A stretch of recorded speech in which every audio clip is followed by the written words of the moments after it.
Nu? There wasn't as much loose snow as this when they made the first ascent. You're certainly looking a very elegant Vanette there, Hervé. Yes, I'm very glad that I'm playing the part of Mummery. Got a nice strong rope, a tight rope from Herr Bergner out in front. Okay, I move. We had all come to play our parts, recreating historic events of 100 years ago. Whoops! We hadn't met before, and we'd need to quickly start working as a team. Recreating a classic alpine climb isn't a pushover. It's not easy, is it? Oh. And we can bring up our friend Vanette's. Tweeds, woolen stockings, velour hat. The uniform of the gentleman climbers who, over a century ago, first made the scrambled steps which marked out the Alps as Europe's playground. Well, probably as casual back in the 1880s. I'll give you a pull-up. There we are.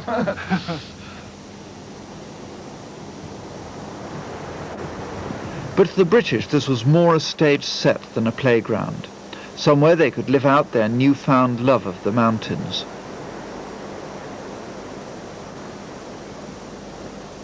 Chamonix was their original base camp, but there were those for whom climbing was not a question of testing your skills. Alfred Mummery was a merchant's son from Kent, a man with the means and the will to jump the constraints of Victorian commerce, a man who was blackballed by the English Alpine Club, a shadowy figure only known through this one book which describes both his pioneering climbs and also outlines his philosophy. For Mummery, like those of us who followed in his footsteps, the hardest climb was always the best. We are recreating his famous climb of 1881 on the Grepon. It's about the nearest thing to the greased pole suitable only for gymnasts, which Ruskin alleged Mummery and the new breed of mountaineers mistook for grandeur. Before quitting the summit of one of the steepest rocks in the Alps, I may perhaps be permitted to ask certain critics whether the love of rock climbing is so heinous and debasing a sin that its votaries are no longer worthy to be ranked as mountaineers, but are to be relegated to a despised and special class of mere gymnasts. To say that a man who climbs because he is fond of mountaineering work is not a mountaineer, whilst a man who climbs because it is essential to some scientific pursuit in which he is interested is a mountaineer, is contrary to the first principles of a logical definition. Well, Mummery would have approved of one thing. Our aim wasn't scientific either. The purpose of our expedition was to step back not just into the clothes and equipment of these famous climbing pioneers, but hopefully into their minds as well. With some Swiss guides, not with Chamonix guides. I had been joined in my quest by Jean-Franc Charlet, who was to be the chief guide, Bergner. Jean-Franc's a native of Chamonix, someone who comes from 4 generations of guides. Someone who, like Bergner, would be masterminding our ascent of the Grepon. And myself, I feel a little bit anxious to go and climb with this equipment, the Grepon, because Hervé Tivierge was to play Vanette's, the brilliant young guide whose outstanding climbing was the key to success. Hervé's an inspired climber, totally at home on Chamonix granite, and ideally suited to leading the route. Mummery's reputation and influence are undiminished by the passing years. It inspired John Hunt's early climbing. My very first season in the Alps was here in Chamonix, and I wanted, because of Mummery, to traverse the Grepon. And he was a hero figure, of course, because he was in the new generation at that time, in my mind. Reinhold Messner is one of the superstars of modern climbing. He has superstar status and the wealth that goes with it. But he too acknowledges Alfred Mummery's pioneering achievements.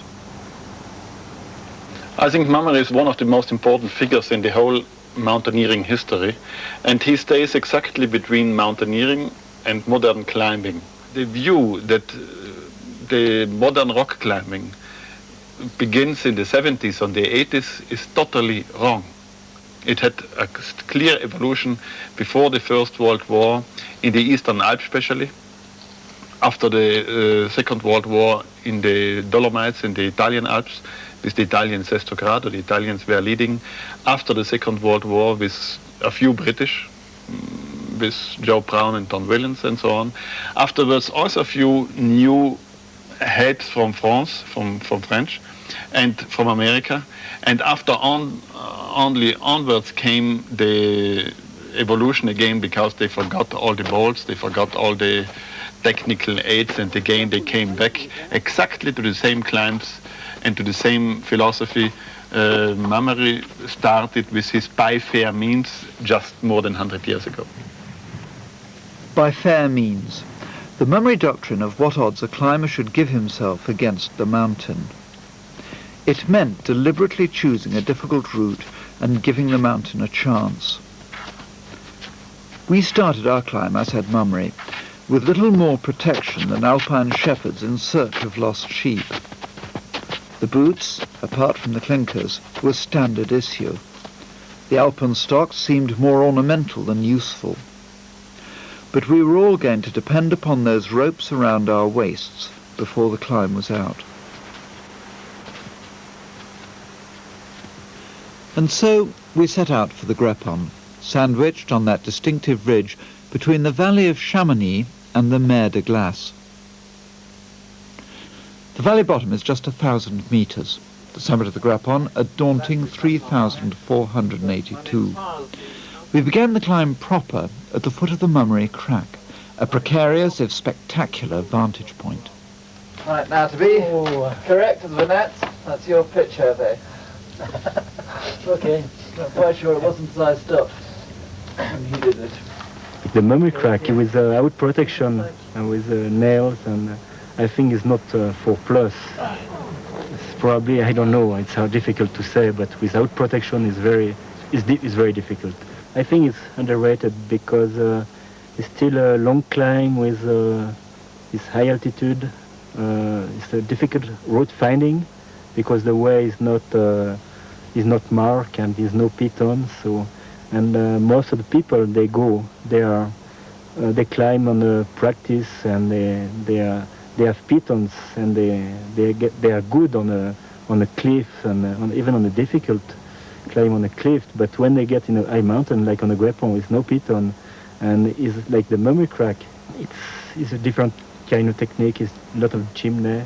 It's a long climb. They think it's only grade D difficult, and they have problem. There is a lot of rescue on the Grepon.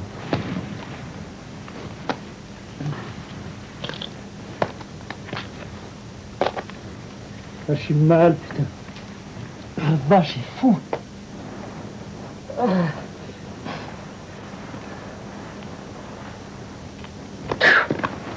bah dis donc. Well done.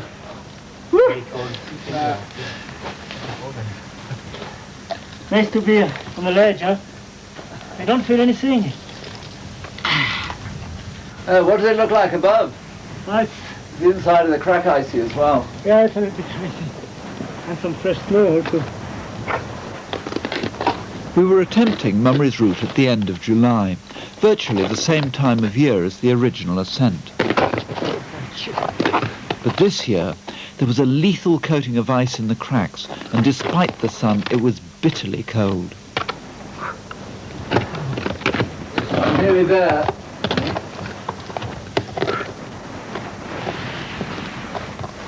Oh, that certainly must have been a quite extraordinary rock climber.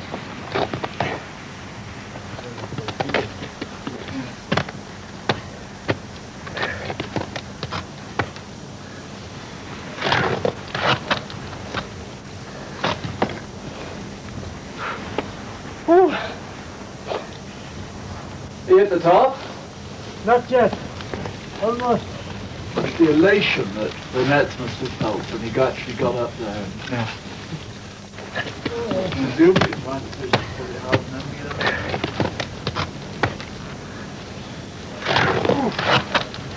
Okay, Vanette, I'm climbing!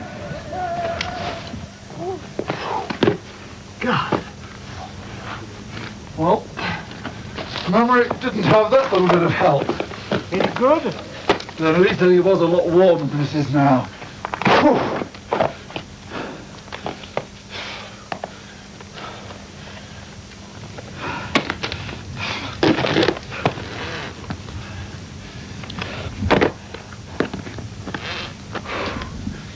Well, Mummery commented, he must have been here.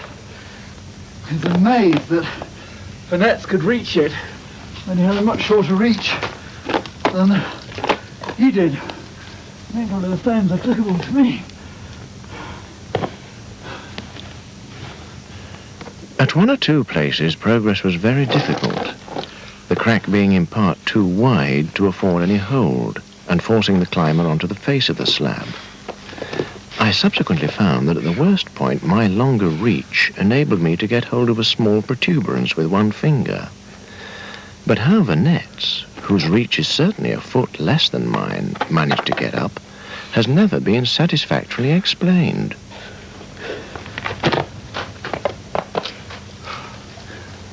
Unlikely good old strut, an occasional knee, a healthy pull from above.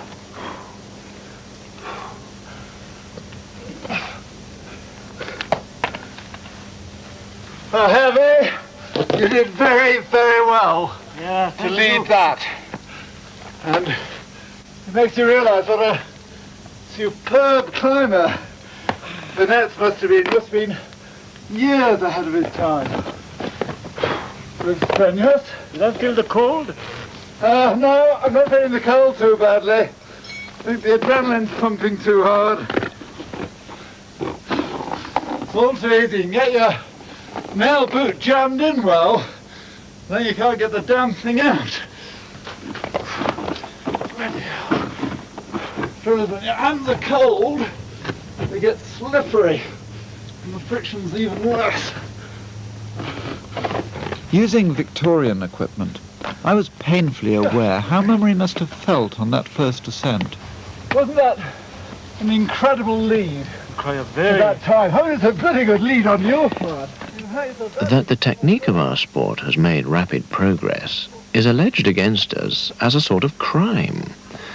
But I venture to say, in reality, it is a matter not for regret, but for congratulation. To emulate the skill of their guides was the ideal of the early climbers, and I trust it will still be the ideal that we set before ourselves. He led climbing a great leap forward and introduced something entirely new. He must have been a most exceptional chap in flouting the tradition, or saying that stage is behind us now, let's go for a totally new concept, not repeating routes but finding new ways. But he was deliberately going for the harder routes, and therefore he was an outstanding pioneer. Mummery was the first one to say, okay, I did difficult climbs with a guide. I was interested to be the first on such and such peak, and I did with the guide as the second, the guide leading an ascent. And he by his own had the idea to say, I'm not interested in being the first on the summit. I'm forgetting now the moments when I was led. Now I am going to see if I am able to do it. And this is the beginning of modern rock climbing. And if somebody, one of the top climbers of today, goes back on the old routes with their equipment, he finds out they are today still top difficult climbs with their equipment. They knew in case of a big fall, 60, 70 meters, the rope would break. But they were so strong in free rock climbing that they feel safe and they use the rope more or less to take up the second one.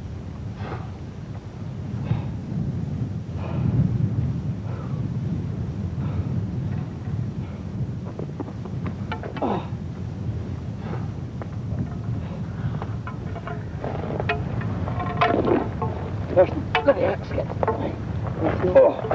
Just put in tight as I go up.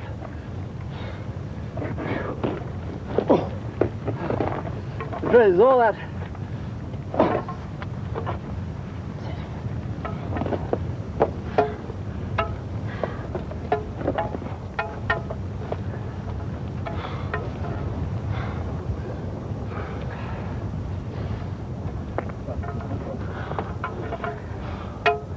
1, 2, 3.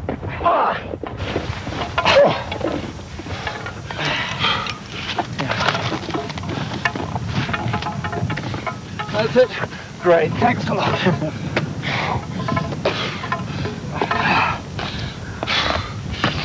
Well, I wouldn't break the bottle of Bouvier anyway. You working?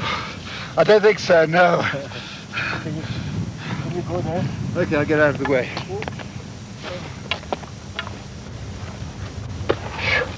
Oh, well done, Jean-Franc. The three of us had set out as strangers, but the climb had brought out our friendship and our admiration for these pioneers. Yeah, it's very impressive, huh?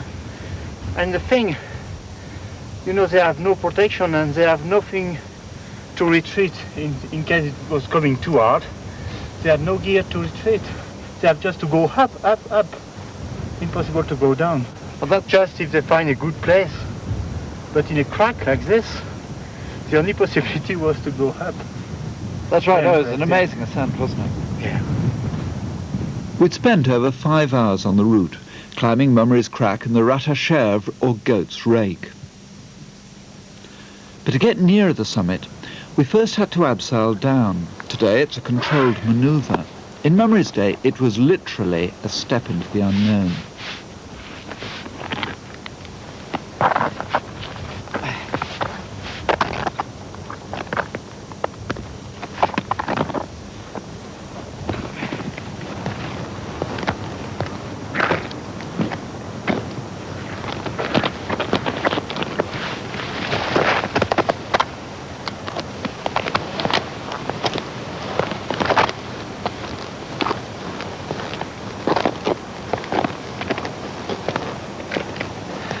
As there did not appear any other method of descent, we fixed our spare rope, having first tied 2 or 3 knots at suitable intervals. The nets went down first, and after he had made a short inspection, he called on us to follow.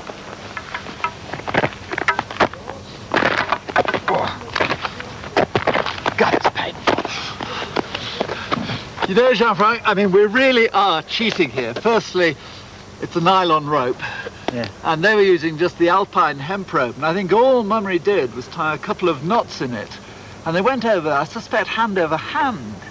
And he described actually how he felt heavier and heavier as he got further down and presumably more and more nervous. And halfway down, he actually got his axe here jammed in a crack. The rope broke, and he just managed to catch his axe. But I don't think I'd better do that because these axes are insured at 800 pounds apiece. I found the first 20 feet very easy. Then I noted a curious and inexplicable increase in my weight. To add to these various troubles, the axe caught in a crack and snapped the string. Right. Luckily, by a convulsive jerk, I just managed to catch it in my left hand. This performance, however, greatly excited Bergener, who, unable to see what had happened, thought his master, and not merely the ice axe, was contemplating a rapid descent onto the mer de glace. I reckon I've got a berm on my bum. My respect for Mummery is going up every foot of this climb.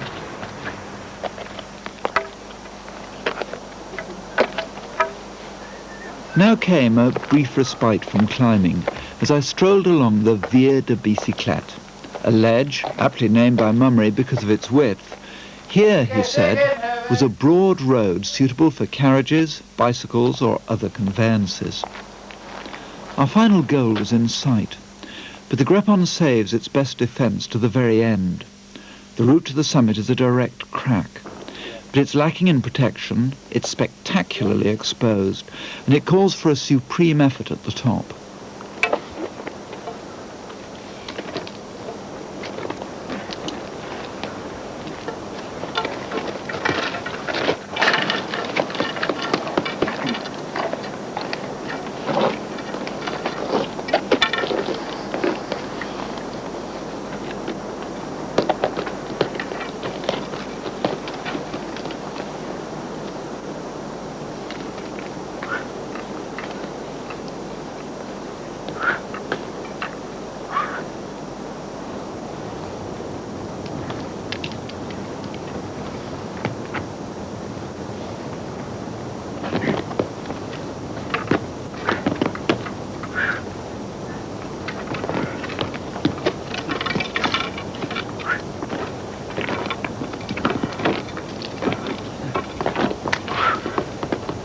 Okay?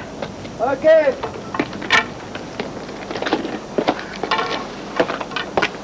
When Mummery first came this way in 1881, he was forcing climbing into a new technical age. We were coming to the crux of the climb, something I was going to be made acutely aware of.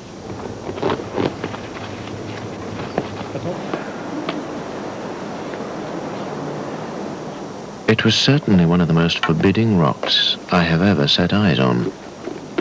Unlike the rest of the peak, it was smooth to the touch, and its square-cut edges offered no hold or grip of any sort.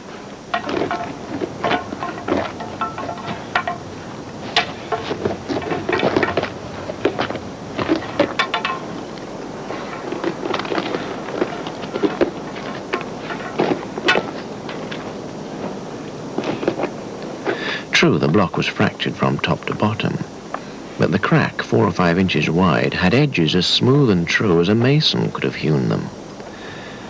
Added to all this, a great rock overhung the top, and would obviously require a powerful effort just when the climber was most exhausted. Okay. The final pitch, the real test, was all that lay between us three and the summit, the Venet's crack. This is where Mummery produced his secret weapon, a pair of tennis shoes. And in 1881, I don't think any climber had ever thought of using tennis shoes before. And I think the guides who kept their boots on and thought Mummery was absolutely ridiculous in doing this. And they, of course, climbed it in boots. And Mummery, well, we'll see how he gets on tennis shoes. I'm certainly half relieved myself that I'll be trying rubbers for this.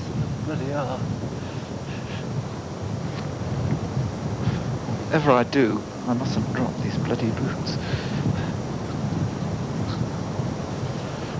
Grab that.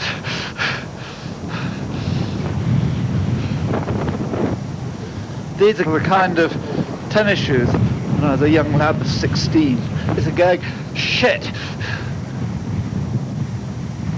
We'd been exceptionally lucky with the weather, but that luck might be changing.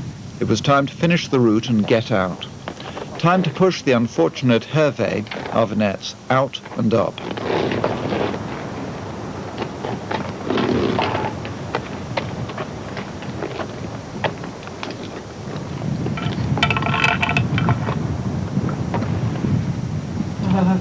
You felt it?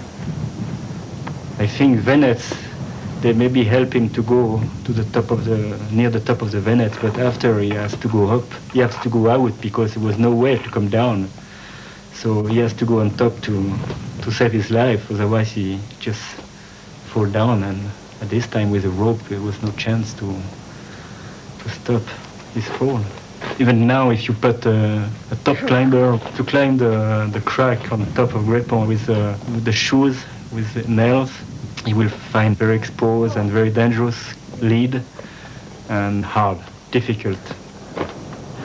Well done, Hervé. I am on top. Oh, fantastic. Oh. Now, well, strictly speaking, to be correct, we should change over. You should go up next, and then there's 2 of you to pull me up, and we all piss off home. That looks strenuous.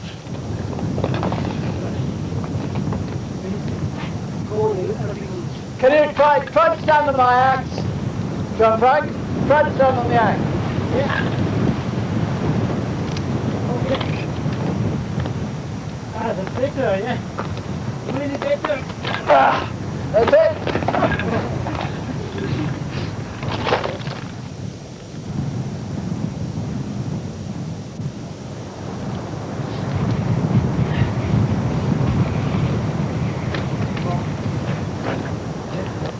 Lift it over the overhang. Lusana! Oh, thank God. Right, now a good trusty rope. Okay, climbing!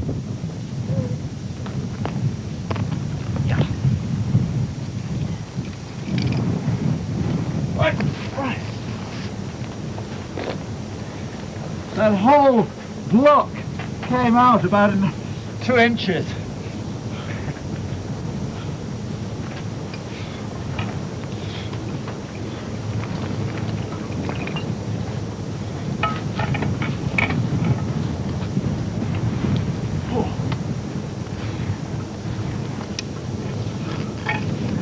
Success attended my first efforts.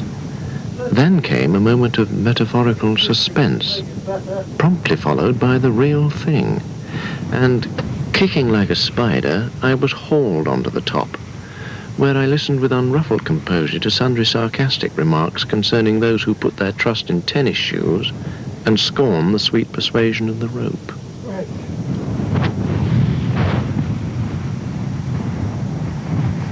Well, I think this deserves a celebration.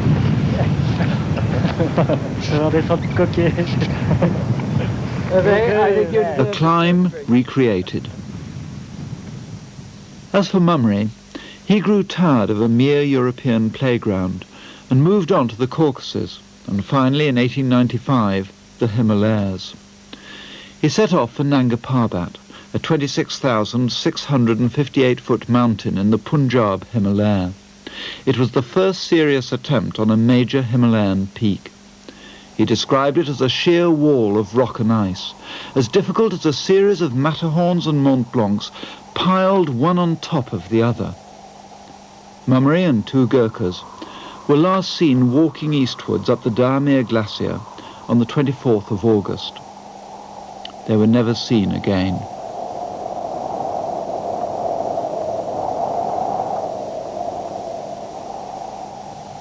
And next week, Chris Bonington travels to the forbidding Nanga Parbat and tells a story of national pride in which rival teams competed to conquer the mountains.